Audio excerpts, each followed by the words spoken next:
আজ माननीय प्रधानमंत्री श्री বাংলা नरेंद्र রামরাজ্য मोदी जी প্রতিষ্ঠা का হচ্ছে, पश्चिम খুব बंगाल ভালো की লাগছে। पावन धरती पर ভগবান हार्दिक अभिनंदन শ্রীরামচন্দ্রের एवं कोटि कोटि সেতু नमन। বন্ধনে आइए এক जोरदार কাঠবিড়ালি कट्टल ध्वनि के साथ যে स्वागत ভূমিকা करते গ্রহণ हैं করেছিল, सर्वप्रिय হয়তো जनप्रिय এই রামরাজ্য प्रधानमंत्री श्री প্রতিষ্ঠাতে नरेंद्र मोदी আমার जी का। তার থেকেও কম ভূমিকা।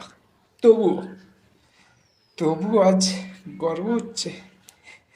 দীর্ঘ आज দীর্ঘ गुरुदेव লড়াইয়ের পর रविंद्रनाथ टैगोर का पुण्य जन्मदिन। দীর্ঘ इस अवसर লড়াইয়ের पर পর আজ বাংলায় माननीय রামরাজ্য प्रधानमंत्री প্রতিষ্ঠা जी হচ্ছে।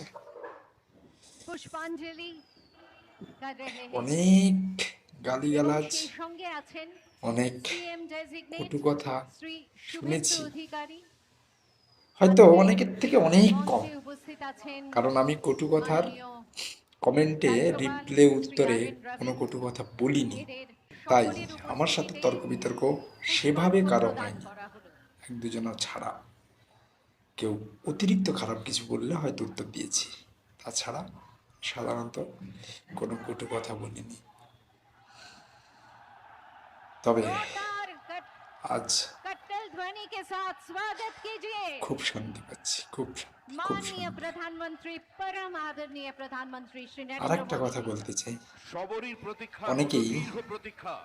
দুঃখ প্রকাশ করছেন ভারত কেশরী ডক্টর যে শ্যামাপ্রসাদ এত মুখার্জি, করলাম অথচ ভিআইপি যিনি পাস পেলাম ভারতের না। সংবিধান আচ্ছা, আমাদের মতো এবং এই ভারতবর্ষের সামান্য, অখণ্ডতার অতি জন্য সামান্য, অতি এই নগণ্য বাংলায় মানুষগুলোও জন্মগ্রহণ যদি করে নিজের প্রাণ দিয়েছিলেন, ভিআইপি পাস যাকে পাই, কাশ্মীরের জেলে তাহলে এই রহস্যজনকভাবে ভিআইপি আর তার জন্য সাধারণের গুম মধ্যে করা হয়েছিল পার্থক্য কি থাকবে? এবং তার সেই আমি শুধু যাত্রার নিজের কথা বলতে পারি যিনি সহযোগী ছিলেন, যে আজ সেই স্বপ্ন মাখনলাল পূরণ সরকার, হয়েছে, ব্যাস 97 এতেই বছর খুশি। বয়স হয়েছে তার, আমি তিনিও আজকের ভিআইপি দিনে পাস আমাদের পেলাম মধ্যে কি উপস্থিত পেলাম হয়েছেন। না, শ্রী মাখনলাল তাতে কিছু সরকার যায় আসে না।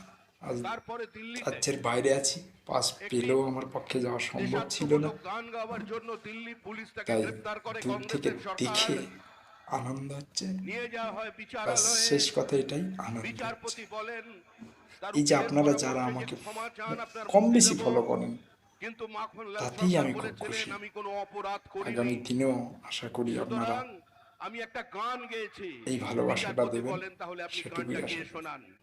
জয় হিন্দ, সেদিনের অপ্রাপ্ত বয়স্ক জয় ভারত, মাখনলাল সরকার সেই জয় গানটি জয় গেয়ে শ্রীরাম। শোনান।